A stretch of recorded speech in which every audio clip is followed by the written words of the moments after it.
you'll see Red Bull sitting next to Coke, Pepsi, and Monster. You probably think they're a beverage company. You think they spend their days in laboratories, perfecting flavors, and their nights managing bottling plants. But here's the secret. Red Bull doesn't own a single factory. They don't manufacture their own drink. In fact, if you ask the executives in Salzburg what their business is, they won't say soda. They will tell you they are a global media house. In 2024, Red Bull sold over 12 billion cans, generating more than 11 billion in revenue. But the drink is just the ticket to the show. Today, we deconstruct the most brilliant business model in history, where the product is secondary, the marketing is the product, and a tiny blue can conquered the world by selling a myth. Part 1.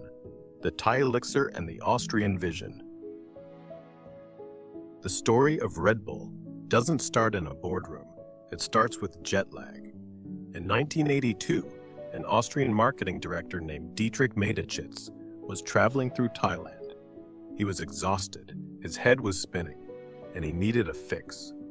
He tried a local drink called Krating Dang, which literally translates to Red Bull. It was a non-carbonated, syrupy drink favored by Thai truck drivers and factory workers to keep them awake during long shifts. Dietrich took one sip and his jet lag vanished. Dietrich realized something. There was no energy drink category in the West. It simply didn't exist. He approached the Thai creator, Chaleo Yovidya, with a wild proposal. They would each invest $500,000, tweak the flavor for Western palates, add some bubbles, and launch it in Europe. But Dietrich did something that would define the company forever. He didn't price it like a soda. He priced it as a premium tool. In 1987, while a Coke cost 50 cents, Red Bull cost $2. He wasn't selling refreshment, he was selling efficiency. But to get people to pay 400% more for a drink that many people said tasted like liquid medicine, he had to build a myth. Part 2. The Outsourced Empire.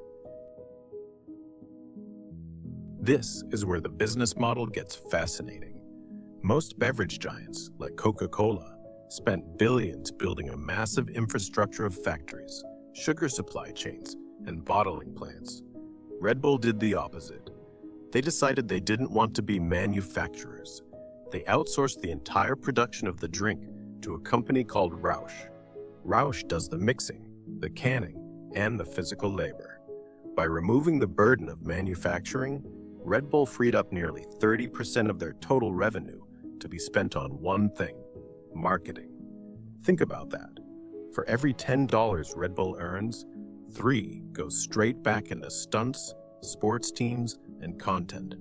They aren't a beverage company with a marketing budget. They are a marketing agency with a beverage revenue stream.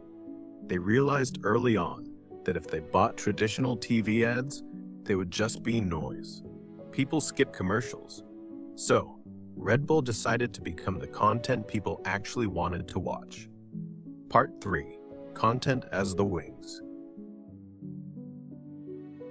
In 2007, the company made its most radical move yet. They founded the Red Bull Media House. This wasn't just a PR department. It was a full-scale media conglomerate with thousands of employees, including world-class cinematographers, editors, and producers. They produce feature-length documentaries like The Art of Flight. They run a 24/7 streaming service called Red Bull TV, and they publish a magazine with a circulation of millions.